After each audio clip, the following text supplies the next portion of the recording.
Jangan gitu, Cak. Nggak boleh mengejek dosa loh. Saya tidak mengejek, saya cuma bilang Anda ini sepertinya santri kopok, santri kapok. Loh, kopok itu mengejek dosa loh, nggak boleh. Nggak boleh mengejek Bang Edis. Gimana Bang Edis kabarnya? Kabar baik. Benarkan Anda yang Sehat? tadinya naik ke sini dengan nama santri kapok? Tidak, nggak pernah. Nggak pernah Bang. Oke. Gimana Bang Edis kabarnya? Nggak Kabar apa-apa Bang baik. Edis itu gini loh. Kabar Ya baik. ini Kabar baik. hanya usulan saja ke Bang Edis. Saya sangat suka sekali sama Bang Edis. Anda Muslim? Sangat setuju sekali. Muslim. Muslim tapi seneng Saya- Edis TV. Wah sangat senang, sangat amat senang. Iya.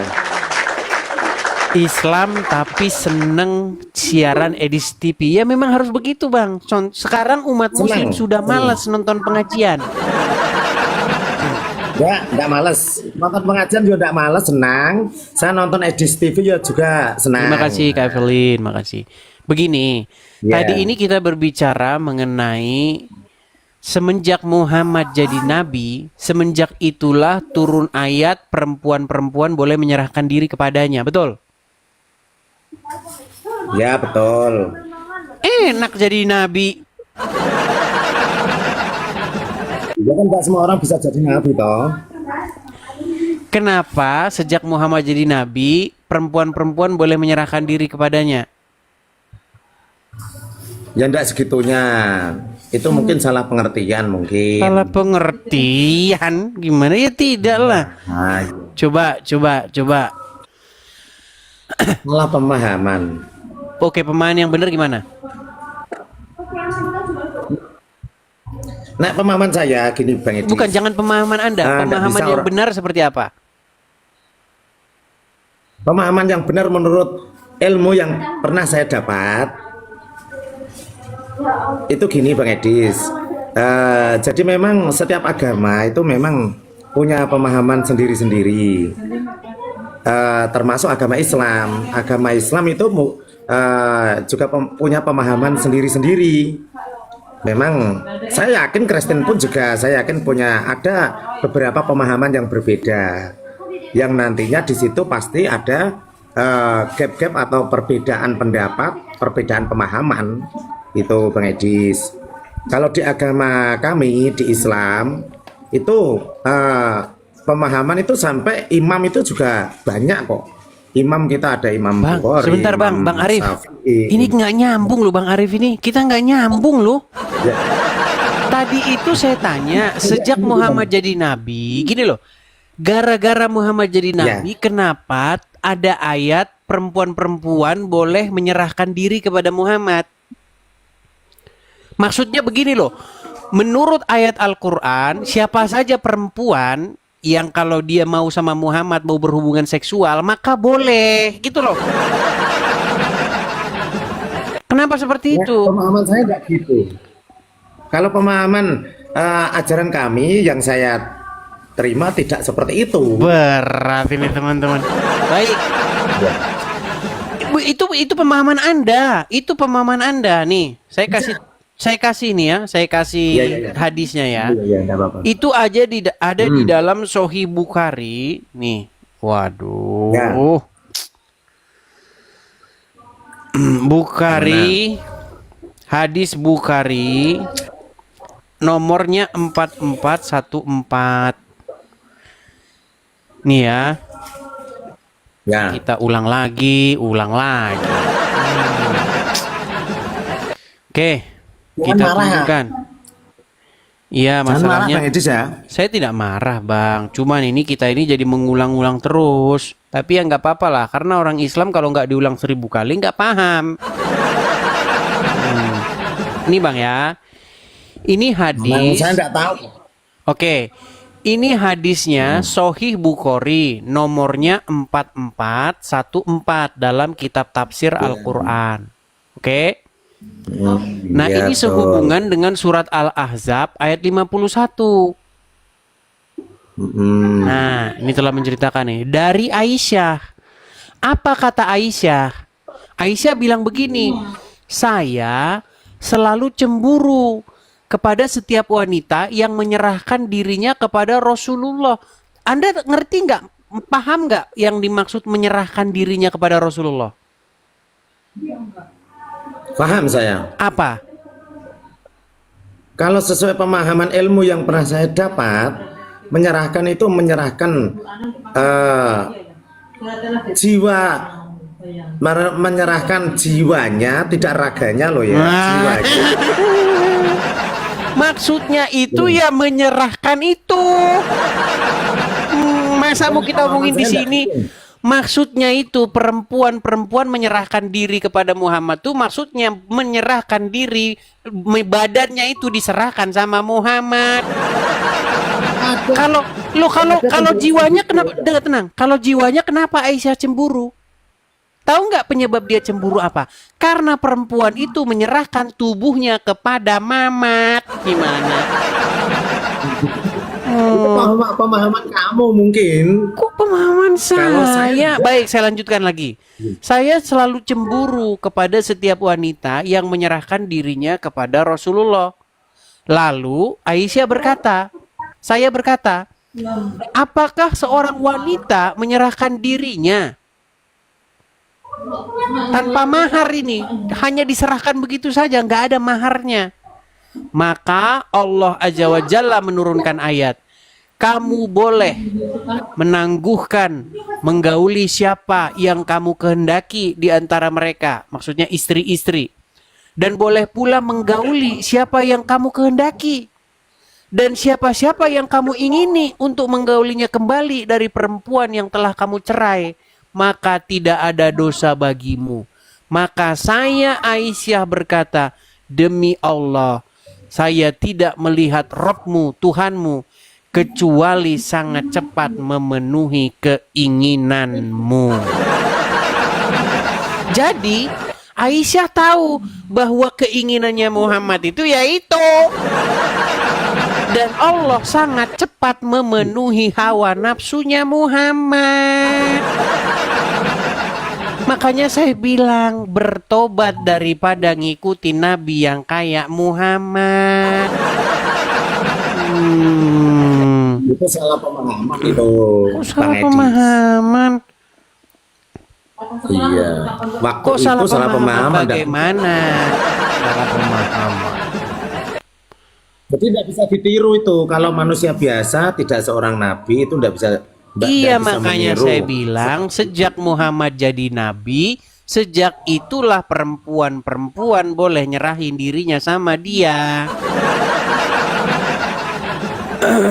Kalau zaman sekarang persis kayak dukun. Saya ngomong nanti dibilang penistaan. Iya, itu dukun itu, tidak nabi. Iya. Beda.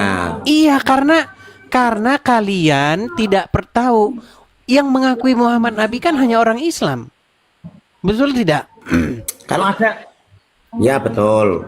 Yahudi, Nasrani tidak percaya Muhammad itu seorang nabi. Ya, Nabi-nabian kan iya.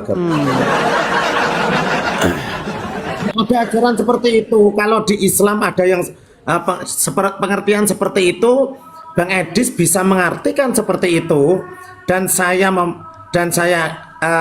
ikut dengan pengertian yang Bang Edis. Oke, kalau gitu jelaskan. begitu pengertian yang sebenarnya gimana? Kalau pengertian saya tidak seperti itu. Iya, Kalau gimana? pengertiannya seperti itu, saya seneng malah. Istrinya banyak, milih istri lagi, bebas gitu, malah seneng. Tapi kan kalau di pengertian saya atau ajaran kami dosa. Kami dosa. Kalau ajaran Iya, tidak makanya boleh. saya tanya. Kalau begitu, apa yang dimaksud perempuan-perempuan?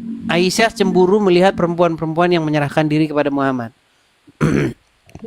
Itu kalau pengertian saya loh ya, saya lagi kalau itu enggak loh ya. Kalau saya enggak seperti itu. Kalau memang pengertian saya seperti itu, seperti Bang Edis yang dimengerti Bang Edis, saya malah seneng kalau memang betul. Berat Bisa itu. bebas memperistri orang banyak, memilih Arif, banyak itu. Arif. Ajaran saya enggak boleh. Ya. Tadi kita Ya, sudah gimana? membacakan kan Betul. Bahwa di situ Aisyah cemburu, betul? Ya, Karena apa Aisyah cemburu? karena setiap wanita diperbolehkan untuk menyerahkan tadi. Menyerahkan Katanya apa? tadi, ya. Nah, menurut saya beda dengan Bang Edis. Iya, menyerahkan Kan beda apa? toh. Nah, menyerahkan jiwanya untuk mengabdikan diri kepada Muhammad. Kenapa dia Kalau cemburu? memang kalau cemburu kan Nabi Muhammad boleh waktu itu sampai sekarang pun Islam boleh memperistri lebih dari satu. Itu loh Bang. Kamu jangan guyu-guyu toh. Jangan mesem-mesem. Bang, menggauli itu apa sih? Menggauli ya bersetubuh lah. Nah, di situ kan kamu boleh menggauli siapa-siapa yang kamu kehendaki. Berarti Muhammad bebas menggauli perempuan-perempuan siapa yang dikehendaki dia, betul? Nah, menurut saya tidak. Tidak. Saya ulangin lagi ya, saya ulangin. Iya betul. Nih, sebentar. Ini memang Muslim ini harus disadarkan mereka. Muslim harus disadarkan dari kemunafikannya, dari kedunguannya. Maaf nih, bahasanya agak sedikit keras, tapi memang harus begitu. Perhatikan. Nggak bisa. Nih, baca ini ya. Kamu perhatikan. Halo? Ya. Perhatikan Ya. ya. Kamu boleh menangguhkan. Ya. Maksudnya menangguhkan apa? Menangguhkan menggauli siapa yang kamu kehendaki di antara mereka. Maksudnya istri-istri. Dan boleh pula menggauli siapa yang kamu kehendaki nih. Muhammad boleh menggauli siapa yang dikehendakinya. Ini loh, lihat nih. Dan kamu Ya boleh. berarti Muhammad boleh Betul, menggauli betul. siapa-siapa yang dikehendaki dia nggak? Boleh asalkan nanti diperistri. Baik, kita lanjutkan. Dan siapa-siapa yang kamu ingini untuk menggaulinya kembali dari perempuan yang telah kamu cerai. Jadi Muhammad boleh nggak menggauli perempuan yang sudah diceraikan? Boleh asalkan dinikah dulu. Kalau dinikahin, kenapa di sini tidak ada dosa? Maka tidak ada dosa bagi mulai ya dinikah dulu, maka tidak akan ada dosa. Bang, gini. Ya. Misal tenang. Misalnya ada perempuan. Ya. Oke. Oke, kamu boleh menggauli perempuan itu, maka tidak ada dosa bagimu. Itu digauli atau dinikahi? Digauli tapi harus dinikahi. Kalau dinikahi ngapain ngomong tidak ada dosa bagimu? Gimana sih? Itu namanya Allah kurang kerjaan. Gimana? Namanya sudah dinikahi, ya boleh digauli. Ngapain dikatakan tidak ada dosa bagimu? Kurang kerjaan. Saya kasih contoh gini. Kalau Anda membeli sesuatu, Anda beli mangga. Kalau sudah Anda beli, boleh nggak Anda makan? Boleh. Perlu nggak saya kasih tahu bahwa itu tidak berdosa? Monggo, boleh. Perlu. Iya, saya kasih tahu itu sama orang yang idiot. Namanya kita beli mangga, sudah kita beli, sudah milik kita, maka sekarang boleh kita makan. Itu nggak perlu dikasih tahu gimana, ada saja. Budi, Arif, kalau kamu sudah beli mangga dan sudah kamu bayar, maka boleh kamu makan, tidak ada dosa bagimu. Kurang kerjaan. Kalau namanya barang sudah milik kita, ya memang boleh kita makan. Ngapain dikasih tahu? Sama seperti ini. Kamu boleh menggauli perempuan-perempuan yang sudah kamu cerai. maka tidak ada dosa bagimu. Artinya Muhammad boleh menggauli perempuan yang sudah diceraikan dia. Kalau dinikahkan, ya ngapain dikasih tahu boleh digauli? Gimana Anda ini, sungguh nekat yang nyata. Makanya di situ Aisyah cemburu dengan kata-kata, pantaskah seorang wanita menyerahkan dirinya? Itu berbicara mengenai perempuan-perempuan yang menyerahkan tubuhnya kepada Muhammad tanpa mahar. Itulah yang membuat Aisyah cemburu dengan perkataan merendahkan. Dibilang, apakah wanita itu menyerahkan diri? Nampaknya Anda perlu belajar lagi lah. Anda ini kalau udah pakaian seragam begini, ini namanya seragam demo Monas. Kamu berarti seragam apa? Seragam apa? Saya pakai baju kaos biasa aja. Maksud saya seragam yang Anda pakai itu, orang yang pakai seragam seperti Anda tidak menjadi satu indikasi mengerti agama Islam. Orang yang pakai seragam seperti Anda mengindikasi ciri-ciri mau ngumpul di Monas. Bisa. Itu mengejek namanya. Kok mengejek? Artinya Anda tidak tahu agama Islam? Yang saya tahu ajaran di Kristen itu mengejek kan tidak boleh. Yang saya tahu. Bang, saya tanya kepada Anda, dengan berpakaian seperti itu, apakah mengindikasikan orang mengerti agama Islam? Tidak mesti. Iya, berarti Anda setuju dengan saya kan? Betul kan statement saya? Sekarang sebentar. Yang kedua, sekarang yang kedua. Pernah lihat orang Islam demo di Monas?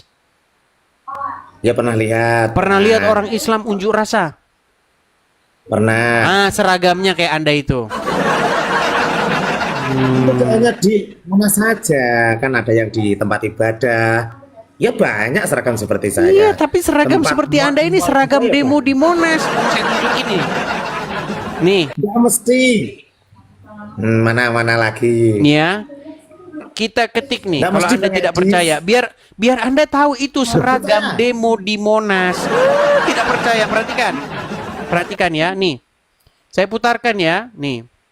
Ya percaya. Ini berat nih mereka ini ya, nih. Saya putarkan kepada Anda orang-orang yang demo di Monas, ya. Nih, saya balik dulu kamera saya teman-teman ya, nih. Demo ya boleh Bang Edis, asalkan tertib gitu loh Bang. Perhatikan. Lihat nih, seragam demo di Monas. Perhatikan ya.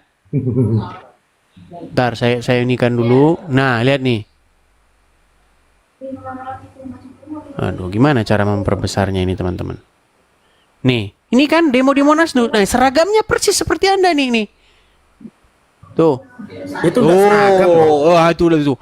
Ini baju demo yang Anda pakai itu baju demo.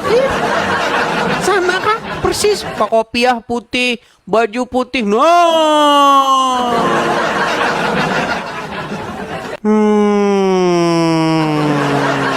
percaya Anda, saya bilang pakai berseragam demo. Jadi gini Bang Edis. Saya boleh ngomong ya Bang? Silakan. Saya boleh ngomong ya? Silakan. Gini Bang Edis. Ini hampir sama dengan Bang Edis mengartikan saat berdemo memakai seragam, mungkin Bang Edis menganggap ini seragam lah ya, memakai seragam mungkin koko atau seragam muslim lah. Tetapi untuk mengartikannya, bagi saya loh Bang Edis, bagi saya itu mungkin Bang Edis mengartikannya seperti itu, yang pakai baju seragam ini seperti orang-orang yang sering berdemo. Masalahnya di sana. bukan sekali dua kali Bang. Ada yang namanya gerakan 212. Ya nggak waras lah, mirip-mirip seperti Wiro Sableng. Ya tidak apa-apa, namanya Bang, nama itu biasa Bang Edis. Iya, oke. Gerakan 212 itu kan terjadi berulang-ulang, betul? Ya betul. Mereka Betul. pakai seragam seperti Anda. Saya tadi sudah tunjukkan, betul nggak? Betul. Berarti salah nggak kesimpulan saya bahwa seragam itu adalah seragam demo di Monas? Boleh. Bang Edis bebas mau menyimpulkan bebas. Gimana? Tidak salah. Anda saja mengiyakan saya. Tapi tidak semuanya seperti itu, gitu. Tidak semuanya seperti itu. Bang, Karena tidak semuanya seperti itu karena yang lain nggak punya ongkos ke Monas. Seandainya, saya pun punya ongkos, tapi nggak tahu saya. Bang, seandainya dikasih ongkos dan dikasih nasi bungkus, pasti berangkat ke Monas. Bang, jangan mengajari saya. Saya ini pengamat. Saya ini mengamati fenomena-fenomena sosial di tengah-tengah bangsa kita. Orang Islam itu memang paling seneng kalau diajak yang namanya yang kayak begitu-begitu. Anggota DPR. Tahu? Betul, tahu. Asal-asal dari Lombok. Tahu? Tahu. Apa yang dia katakan? Gimana? Tahu. Dari aja tahu, tapi yang dikatakan kan nggak tahu mana yang mana kan Iya, banyak. dia toh. berkata, Fahri Hamzah berkata, umat Islam itu paling gampang diajak memberontak. Iya, nih, saya putarkan nih. Pernyataan dari Fahri Hamzah nih. Gimana? Ya. Pengamatan nggak Fahri Hamzah saja, Bang Edis. Aneh-aneh aja, Bang. Perhatikan ini, pernyataan dari Fahri Hamzah. Anda tidak tahu Fahri Hamzah mengatakan apa. Lihat ya. Ya. Saya copy dulu. Saya cari kata pencariannya ya. Sungguh kalian ini nekat yang nyata ya. Bentar. Yang nekat yang nyata yo Bang Edis toh, aneh-aneh aja. Nih pernyataan Fahri Hamzah. Perhatikan ya, perhatikan. Ya. Orang Islam ini susah diajak bernegara. Susah. Orang Islam ini paling gampang diajak memberontak. Orang Islam itu kan baca Al-Quran. Al-Quran itu imamuna. Dalam Islam itu Al-Quran ada imamku. Jadi kalau orang Islam itu baca Al-Quran, itu seperti mendapat perintah langsung. Dan dia nggak mau ada negara yang menjembatani ini. Nggak gampang itu ngajak orang Islam masuk negara. Wa qatiluhum hatta la takuna fitnah. Kalau Qurannya bilang begitu, dan perangilah mereka sampai nggak ada fitnah. Perang orang itu. Berat orang Islam ini diajak untuk menerima negara. Nah, di Indonesia Tuh itu. Ya oke, saya ingat Fahri Hamzah pernah bilang gitu. Tapi nek menurut saya Fahri Umat Hamzah Islam itu tidak- paling tidak gampang sama- diajak memberontak. iya Bang Edis, tapi Umat yang saya tahu Fahri umat Hamzah yang yo. paling gampang diprovokatori, umat yang paling gampang tersulut, umat yang paling gampang ngamuk, demo Islam. Nah, bagi saya yo, nggak tahu Makanya itu saya mungkin- bilang, tolong kurangin benturin kepala ke ubin. Yang benturin siapa? Bukannya kalian Nggak ada benturin yang- kepala kalian, tiap hari dibenturin kepala kalian. Enggak. Pernah Gimana? saya benturin. Itu kan pengertian Bang Edis saja toh. Fahri Hamzah itu salah satu dari salah satu dari 5.000 atau 5 juta pengamat yang lebih hebat. Nah bagi saya pengamat politik itu enggak hebat sama sekali itu Fahri Hamzah. Bang, Masih banyak yang lebih hebat. intinya dia mengeluarkan statement yang demikian. Betul. Statement anak TK saja bisa statement Bang Edis. Dia bukan anak TK. anak- Dia itu seorang anggota DPR. Anak TK gimana? Anggota Oke baiklah, saya turunkan dulu Anda. Ini Anda ini malah makin ngobrol, makin